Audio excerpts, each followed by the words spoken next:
L'Avat Hashem, le Chok l'Israël ce matin, l'Unishmat, Yitzchak, Ben Fibi, Ben Shimol, et l'Unishmat, Mordechai, Shamir.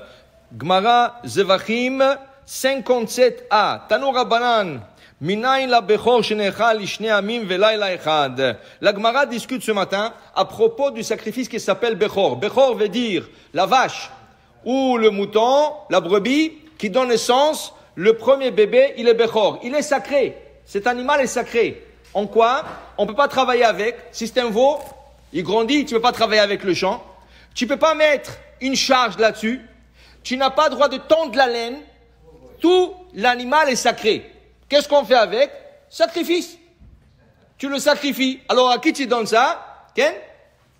Tu donnes ça au Kohen. Le Bechor appartient au Kohen. Ba'adam ou Ba'behema lihu. Le Bechor de l'homme appartient au Kohen, le Bechor de l'animal appartient au Kohen. Alors tu payes 5 pièces d'argent, tu rachètes ton fils qui est Bechor, et pour le Bechor de l'animal, tu la laisses entre les mains du Kohen qui va l'égorger, il va la manger. Maintenant, nous savons que chaque sacrifice, il y a un temps de consommation. Il y a la Torah, chaque sacrifice, elle te donne combien le temps tu as pour manger. Alors, Korban Toda, tu as fait un voyage. Tu as voyagé, tu es retourné, tu dois emmener un sacrifice de remerciement. Tu as un jour, le Yom Valayla, un jour, une nuit, ça veut dire le Kohen et le propriétaire, ils ont un jour et une nuit pour consommer ce sacrifice. Okay? Tu as emmené Khatat, un jour, une nuit. Tu as emmené Shlamim. Shlamim, c'est une offrande gratuite. Tu emmènes comme ça, tu veux offrir une offrande, ou pendant les fêtes, tu veux offrir une offrande, tu as Shnei Amim Velayla Echad. 2 jours et une nuit. Alors ça veut dire, tu as emmené le sacrifice Shlamim le mardi, tu as mardi la journée, tu as le mardi soir, et tu as mercredi toute la journée jusqu'au soir. Shnei Amim Velayla Echad. Le Bechor, la Torah n'a pas écrit. La Torah n'a pas donné le temps pour le Bechor. Donc la Gemara ce matin discute du Bechor. Alors, Tanu Rabbanan, Chachamim nous disent, la Bechor Shene Minayin, d'où ce que nous savons que le Bechor se mange 2 jours et une nuit. Et la Gemara rapporte la preuve, comme il est écrit, Ubsaram yelecha kachaze atenufa vekashok yamin. On a comparé le Bechor à la poitrine et la patte droite de Shlamim. Donc, puisqu'il est comparé au Shlamim, et le Shlamim se mange en 2 jours et une nuit, le Bechor se mangera en 2 jours et une nuit. La Gemara dit, ce jour-là de la discussion, il est venu un nouveau élève à la yeshiva. Et il s'appelait Rabbi Yossi Agelili. Et lui dit non, moi, je peux trouver que le Bechor se mange 1 jour et une nuit. Plus strict. Okay? Et là, il est rentré en discussion avec Rabbi Tarfon. Rabbi Tarfon disait comme ça, lui il disait comme ça, chacun emmenait une preuve, jusqu'à Kafatz Rabbi Akiva. Rabbi Akiva a sauté dans la discussion.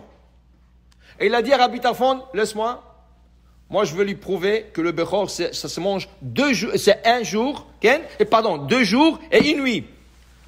Ou, parce que c'est écrit, le Chazé, Akatu Vikishan, le Chazé Veshok Shelamim, on trouve que la Torah compare le Bechor comme la poitrine et la patte droite du Shlamim, et le Shlamim se mange en 2 jours et une nuit. Donc, dit Rabbi Akiva, c'est pas discutable. Le Bechor, il se mange en 2 jours et une nuit, et c'est ainsi la halakha. Bechor, on lit chaque matin, Necha lishne amim velayla echad. Ce qu'il faut tirer de cette Gemara, c'est qu'il faut tirer que chaque chose a son temps. Ça veut dire, le Bechor, il a son temps, 2 jours et une nuit. Le Toda, elle a son temps, 1 jour et une nuit. Tout a le temps. Ça veut dire qu'il faut respecter le temps.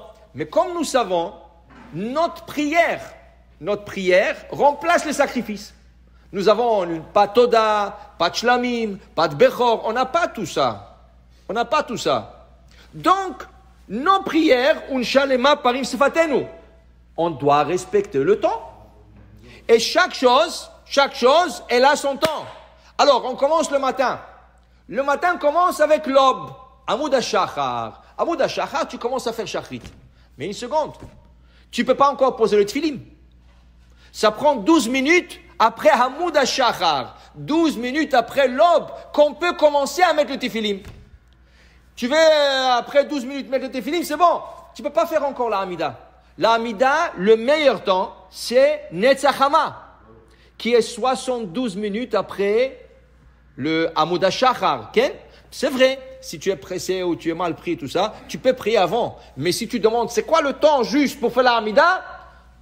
C'est Netzachama, le lever de soleil. Après, tu dis, tu as raté ce temps. Combien de temps tu as? Tu as 4 heures pour faire la Hamida. Alors, depuis le lever de soleil, tu as 4 heures encore pour faire ta prière. Après ça, on parle à peu près de 10h15, 10h30. Après ça, Shulchan Aruch dit, tu ne peux plus faire la prière.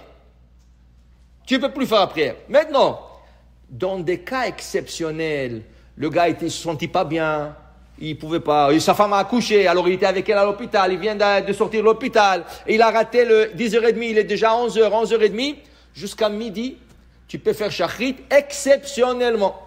Mais pas sur souvent un quotidien. Tu veux pas? Le chemin, tu as 3 heures pour le lire. Le problème, c'est Shabbat. Parce que Shabbat, il y a beaucoup de communautés qui commencent 8h, 8h30. Tu dépasses le temps de chemin. Quel est le temps limite aujourd'hui de chemin? 9h13. Ce Shabbat, c'est 9h13. Il y en a des communautés qui n'arriveront pas au chemin avant 9h30, 9h35, 40. Ils ont dépassé le chemin. Et la Gemara, qu'est-ce que nous dit? La Mishnah, qu'est-ce que nous dit? Si tu as dépassé le temps du chemin, tu ne reçois plus la récompense du chemin. Tu reçois une récompense de lecture de Torah, mais pas de chemin. Et la différence est énorme. Alors, chaque chose, il faut respecter son temps. La prière, dans chaque étape de la prière, tu respectes son temps. Mincha, tu ne vas pas la faire quand tu veux. Mincha, le plus tôt, c'est Mincha Gdola. Mincha Gdola, c'est une demi-heure après midi. Alors, midi et demi, 1 heure, 2 fois, 1h30, ça dépend du temps. Okay? Alors, il y a un temps. Mincha, le meilleur, c'est pas celle de 1 heure. La meilleure mincha, c'est celle qui est proche de le coucher de soleil. 20 minutes avant le coucher de soleil. 20 minutes avant le coucher de soleil. C'est la meilleure mincha. Okay? Parce qu'elle est proche, et là, tu peux faire Arvit aussi. Arvit, avec la sortie des étoiles. Oui, il y a une possibilité de faire Arvit, mi be'odium, un peu avant. Mais pour le dire, l'idée aujourd'hui, c'est toutes nos prières qui sont comme des sacrifices, ils ont un temps qu'on doit respecter. Baruch Adonai Le'olam. Amen ve Amen.